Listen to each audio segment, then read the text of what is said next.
Shalom, Ibu Bapak, Saudari dan Saudara yang terkasih.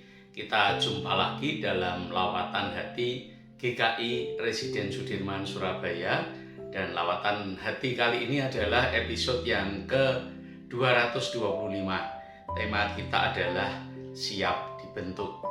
Dan nas yang akan kita jadikan landasan untuk renungan hari ini adalah Yeremia pasal 18 ayat 26b yang berbunyi demikian.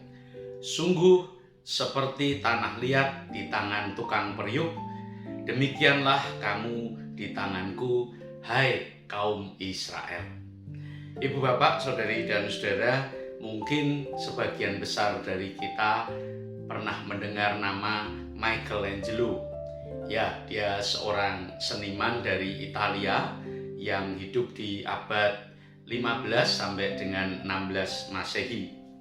Nah, salah satu karyanya yang sangat terkenal adalah lukisan yang ada di kubah plafon di chapel atau di gereja Sistine di Vatikan.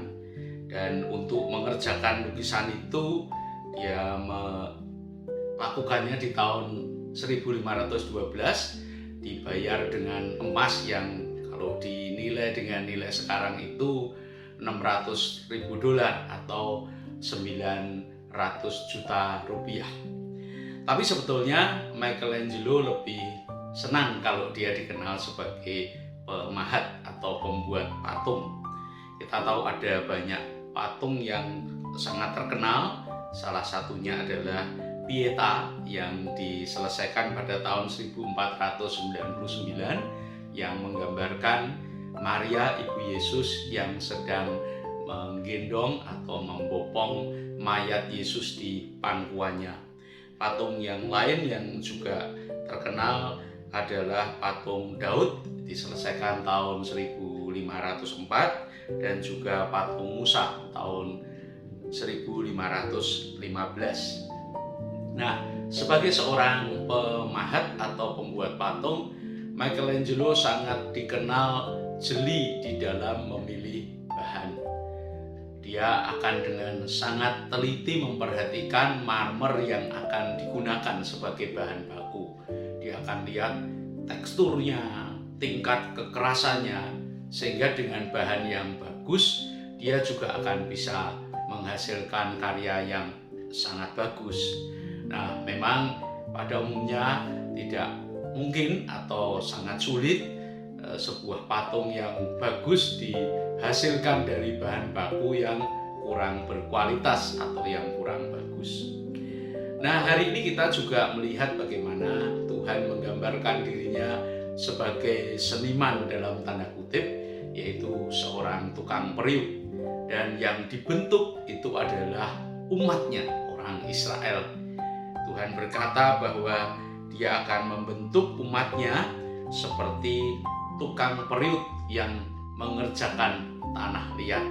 Kalau kita baca lebih lengkap, maka kita akan tahu bagaimana Tuhan membentuk tanah liat yang kalau tidak jadi maka dia akan diulangi lagi.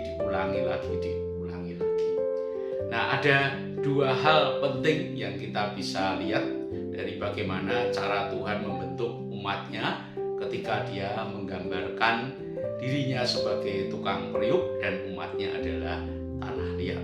Pertama, kita bisa melihat kuasa Allah yang kreatif. Kita tahu bahwa Allah adalah Allah pencipta alam semesta. Nah, tetapi yang menarik adalah ketika dia berurusan dengan umatnya, dalam hal ini umat yang memang sangat sulit dibentuk. Kita tahu umat Israel adalah bangsa yang sangat sulit dibentuk. Pada waktu itu mereka juga berkali-kali dan berulang kali untuk kesekian kalinya jatuh dalam penyembahan berhala. Tapi Tuhan yang penuh kuasa, dia mengatakan bahwa dia akan membentuk umatnya seperti tukang periuk yang mengerjakan tanah liatnya. Itu berarti Tuhan menjamin bahwa dia tidak akan pernah gagal. Sesulit apapun kondisi atau sesulit apapun umat yang akan dibentuk itu, Tuhan adalah Tuhan pencipta, Tuhan yang punya kuasa kreatif, dan dia pasti akan berhasil. Yang kedua yang bisa kita lihat adalah kesabaran Tuhan sebagai tukang periuk yang mengerjakan tanah liat dan berulang kali dia harus gagal dan mengulangi lagi.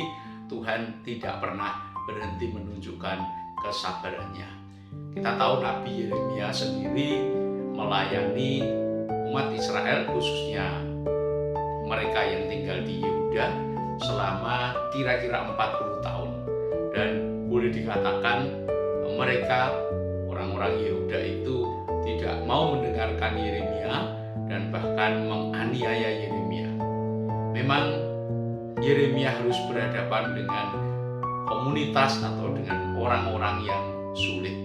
Tapi sekali lagi, justru dalam kondisi seperti itu, Tuhan mengatakan bahwa dia akan mengerjakan seperti tukang periuk yang mengerjakan tanah liat.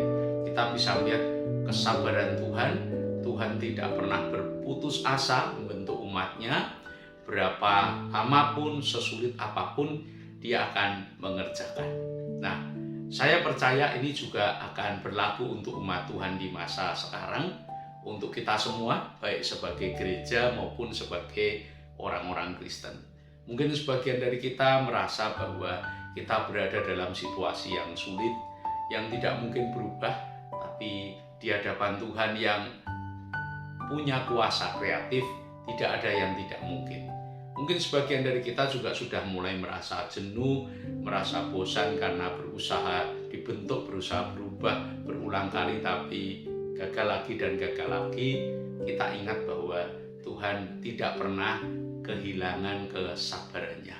Nah, persoalan cuma satu, apakah kita masih siap dan masih mau dibentuk?